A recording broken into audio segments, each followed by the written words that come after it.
Good evening. Tonight, I'm going to tell you another strange and unusual story of the unexplainable which lies behind the veil. Tonight's story is again based on one of those true but utterly unexplainable happenings which occur time and again from country to country and from age to age. George Bosworth was a modern man of his time in every sense of the word, and had his story occurred to another, he very probably would have been the last man in the world to believe a word of it.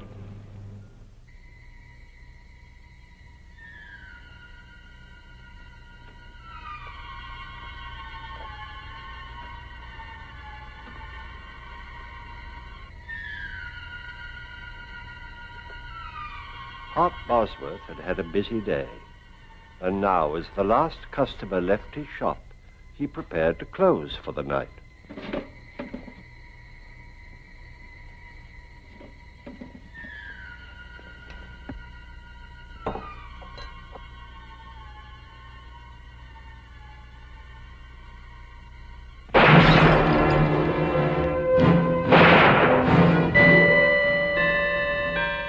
At this same moment, 150 miles at sea, George Bosworth prepared to retire, completely unaware of the incredible events which were about to occur.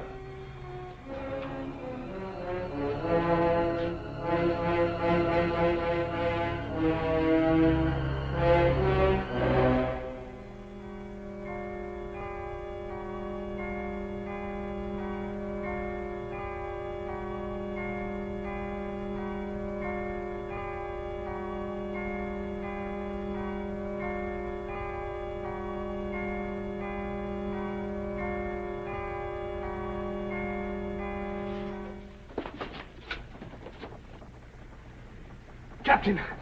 Captain! What is it, Mr. Bosworth? Captain, I've got to get back to England immediately. I'm afraid that's quite impossible, sir. Oh, please. I'm afraid something's happened. Are you ill, Mr. Bosworth? No. Well, yes, maybe. I don't know. I can't explain, Captain, but I must return at once. Mr. Bosworth, we're 150 miles from Dover, and I have a schedule to maintain. If I were to turn round and go back without good and sufficient reason, I would in all probability lose my position. But this is an emergency. There are rules and regulations covering all emergencies at sea. Perhaps if you could tell me why... Well, I think my brother is... I can't tell you, Captain. It's terribly important.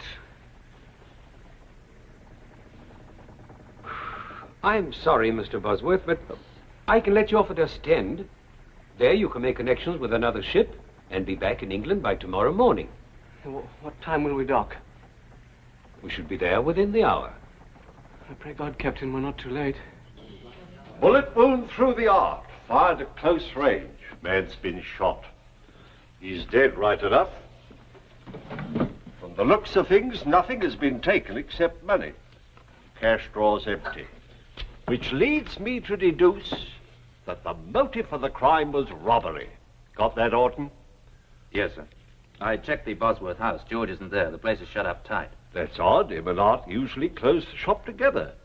Are you sure you heard the shots at 9:45? Right you are, Chester. 9:45 exactly. Just a minute, Bertha. A little less familiarity, if you please. This here is official police business, and I'm here in my official capacity.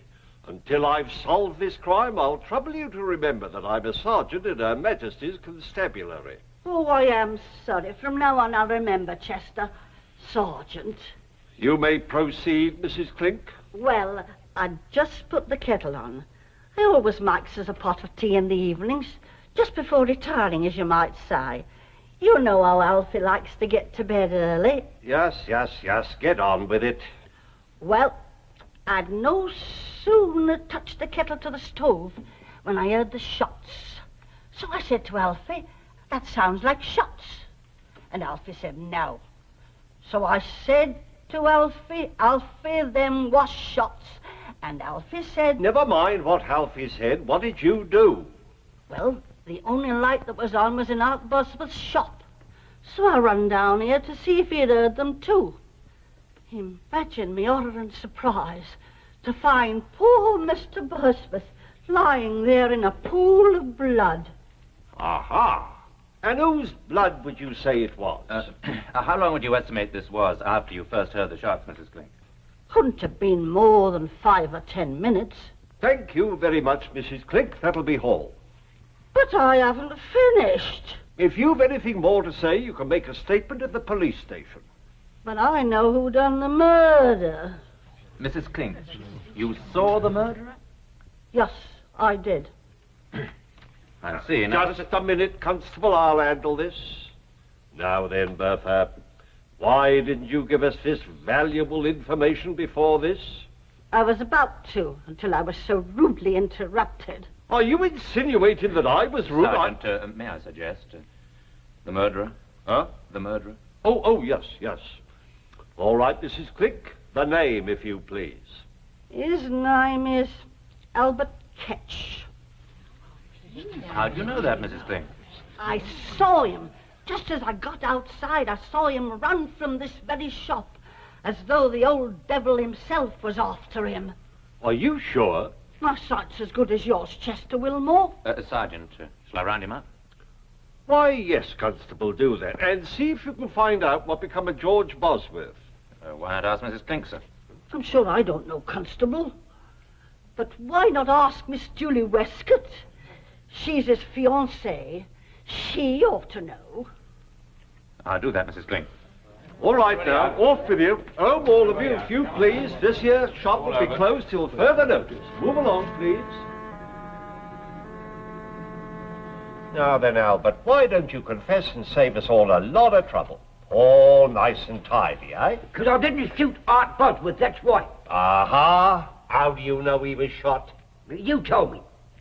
Oh. What were you doing in the apothecary shop at that time? I was there to collect a debt what was owed me. What was the debt for? Well, you see, I do a bit of carpenter work in my spare time, being handy with my tools, as you might say. And I built a set of shelves for Mr. Bosworth several weeks ago. And it took you several weeks to get paid? Well, there was a slight misunderstanding between us, as you might call it. Aha! That don't mean I killed him. What was the cause of this misunderstanding? While I was building the shelves, a case of his medicines got broke. Bosworth got terrible excited. Claimed I'd done it careless like. Said they was worth more than the shelves and he wouldn't pay me. And so you killed him? That's not true. I don't even own a gun. A likely story. Why, I wouldn't be surprised if you wasn't doing a bit of poaching in your spare time. Oh, it's a nasty thing to say. Poaching's a very serious offence. I've a mind to enter charges against you. Sergeant, this man's being charged with murder, not with poaching. You hear that, Albert? The constable's right. Murder's the charge. Don't you try to throw us off the track with all this talk about poaching. Now, why don't you be a good fellow and confess and save us all this trouble? Now, look here, Sergeant. I'd like to help you, really I would. But you know I'm not the kind of man who'd kill a chap in cold blood. Albert Ketch, you're making it very hard for us. Very well. If you won't cooperate, we'll have to drag it out of you. Start all over again.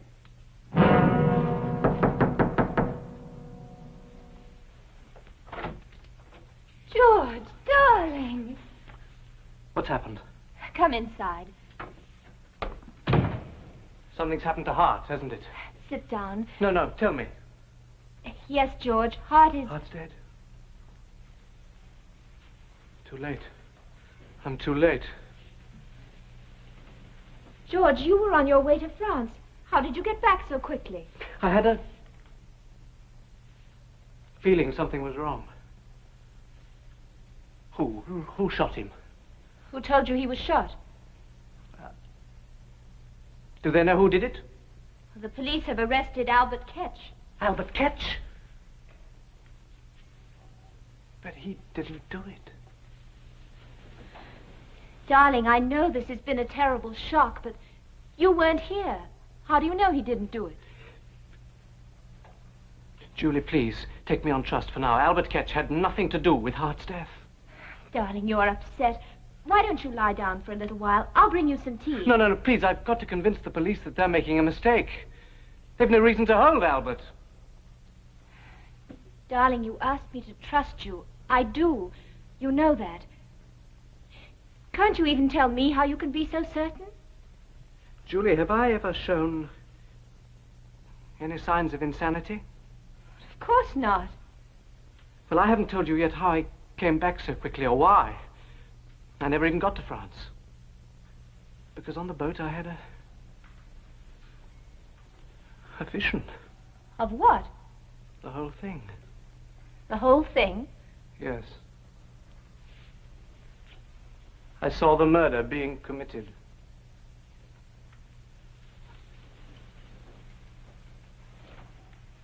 George, tell me exactly what you thought you saw. Well, I was washing, getting ready for bed, and when I looked into the basin, I saw the apothecary shop. It was exactly as if I was right there, everything as clear as it is now. You must have been dreaming. No, I saw Hart by the shelves. And then I saw the murderer come in and shoot him. You saw the murderer? Who was it? I don't know. But it wasn't Albert Ketch, I'm sure of that.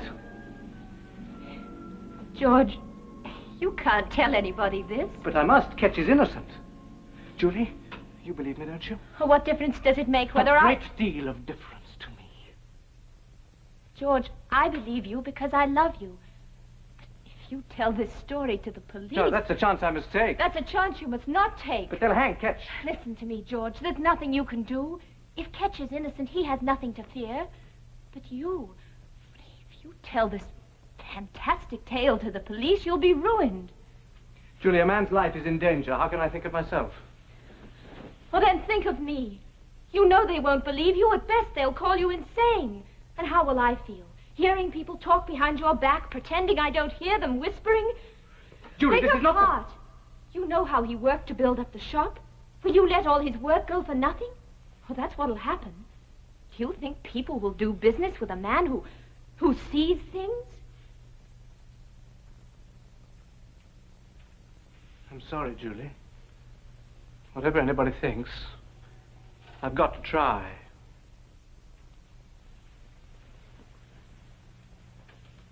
Very well, George. If you feel you must, I'll go with you. No. There's no need for you to become involved.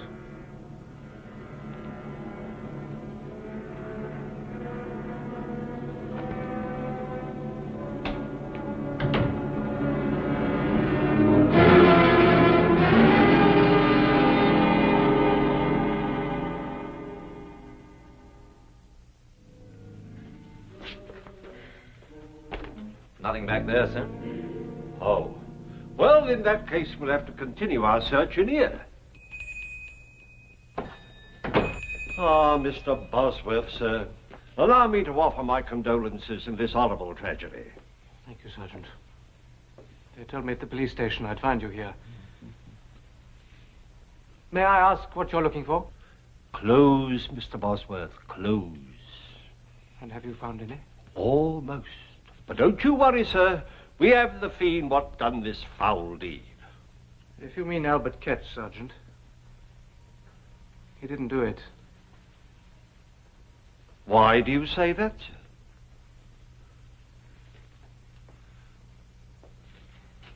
Well, I ask you again. What makes you so sure that Albert Ketch is innocent? I can't tell you, Sergeant. You'll just have to take my word for it, but Albert Ketch had nothing to do with it. Well, that's rather a large order, Mr. Bosworth. Asking us to accept your word without anything to back it up. Mr. Bosworth, sir. I assume you can prove your whereabouts at the time of the crime? Well, yes, I can. I was on a boat on my way to France. Mr. Bosworth, who else besides yourself stands to inherit your brother's estate after his death? Why, no one. I'm the only... Just what are you driving at? Now, I'm sure the constable means no offence, sir. But let me fill you in on the facts. We have a high witness what places Albert Ketch at the scene of the crime. He had motive, he had opportunity. Sergeant, have a look here.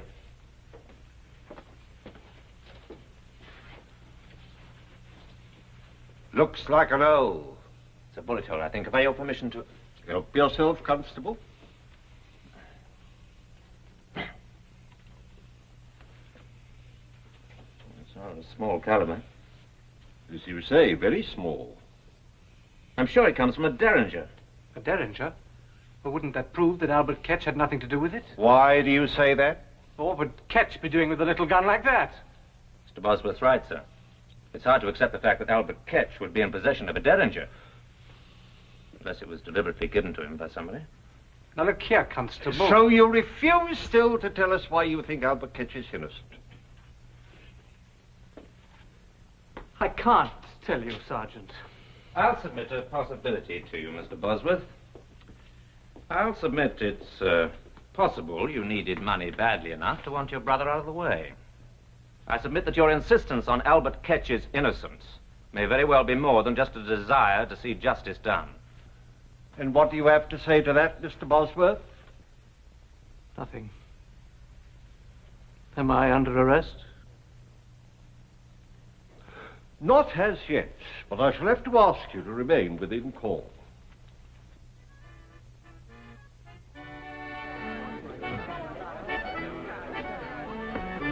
Evening, Mr. Bosworth. Oh, good evening, Mrs. Clink. Alfie and me wishes to convey our sympathy for your bereavement. Thank you.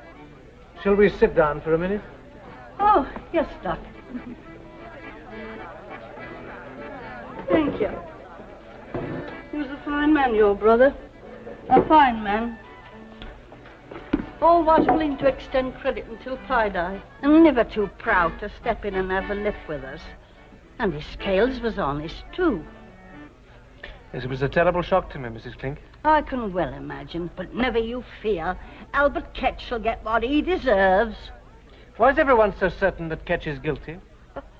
Lord bless you. Who else could it be? I saw him myself. You saw him? Of course I did. Has nobody told you? That Chester Wilmore. I am the most important witness. Are there any other witnesses? Not a one, and no more are needed, I can tell you that. Of course, Miss Westcott might have seen the whole thing. Had she been there 5 minutes earlier. Julie? What's she got to do with it? Of course, she might have been killed if she had. Yeah, but tell me, how does Julie fit into all this? Well, I'd just stepped out of my house for a breath of air before putting the tea on for Alfie and me, when I sees Miss Westcott going into the apothecary's shop. And it was hardly 5 minutes later when I heard 2 shots. I runs outside, and there goes Albert Ketch tearing down the street. Naturally, I got the police. And it was hardly no time at all before they had him clapped in the pokey. Julie never said anything about it. Oh, I dare say she didn't want to worry you. So it's the first time I've ever known her to worry about anyone. What do you mean by that? I'm not the one to talk about a body when they're not present to defend theirself. But everyone knows as how Miss Julie Westcott considers herself much better than us common folk. What are you saying, Mrs. Clink? It's truth. Ask any of the girls. They'll tell you. Her and her fine talk about position and money and station in life. But she wasn't fooling your brother none. No, sir. She wasn't pulling the wool over his eyes. Oh, you poor boy, I've upset you with me wagging tongue. Alfie always says I talk too much. But don't pay any attention to me. You better get home and get some rest. And I'll be saying good night.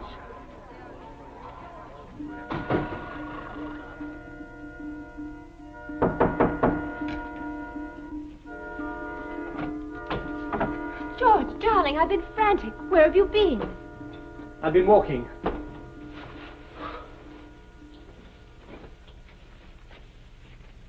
The police think I'm involved in Hart's death. George, are they mad? How can they think you had anything to do with it? They have the murderer. No, they haven't. Ketch is no more guilty than I am. Will you stop saying that? The police think he's guilty. Isn't that enough? No. Why are you so intent on seeing him hang? I'm not. I just don't like seeing you so upset, that's all.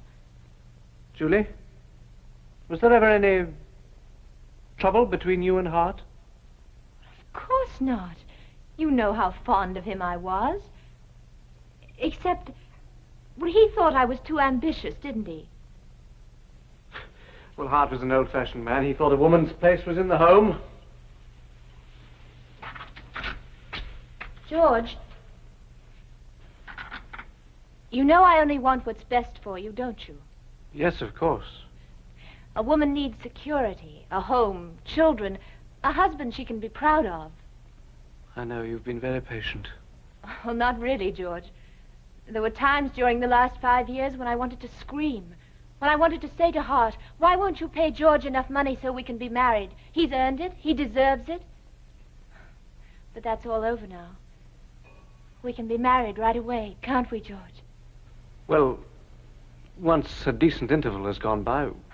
Darling, we'll be so happy. Mrs. George Bosworth. I can't wait to see my friends' faces when I tell them. They didn't think it would happen, you know, really. They didn't think I knew they were snickering behind my back. As if I couldn't tell what they were thinking. That Julie Westcott, she isn't getting any younger. If George doesn't ask her soon, she may not get any more chances. Aren't you exaggerating just a little? Well, perhaps, just a little. Now, promise me you'll think only happy thoughts while I make us some tea.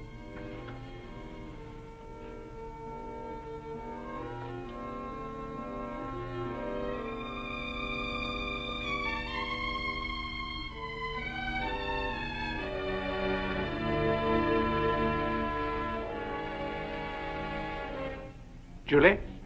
Yes, dear? About Albert Ketch. I've been thinking perhaps you're right. There really is nothing more I can do. I'll see that he gets a good solicitor, of course. That's very generous of you, George.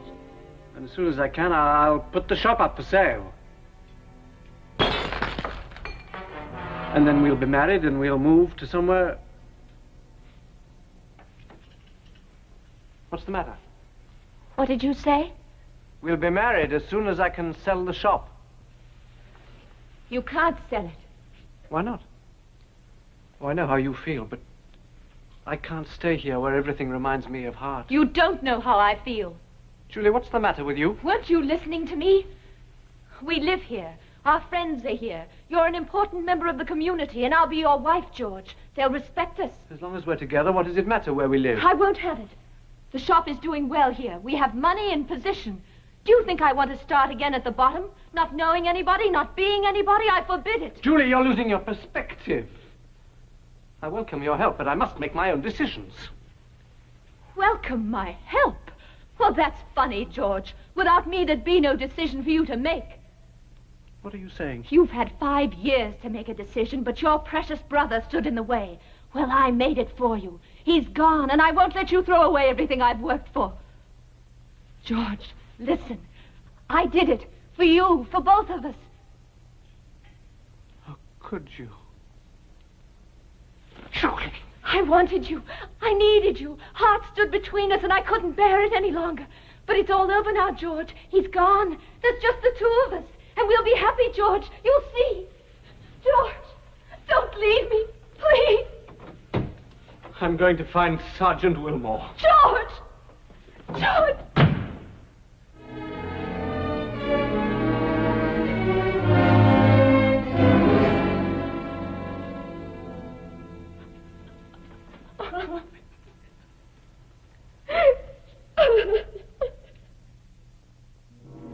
And so George, shocked and stunned as few men have had the misfortune to be, did his duty as he saw it. Bereft of brother, fiancé, he still had a life before him. Time would heal these scars, but But would it ever bring to him an understanding of how he could have seen his brother's death? I don't know. Do you? Please join me again for another journey into the world of the unexplainable which lies behind the veil. Good night.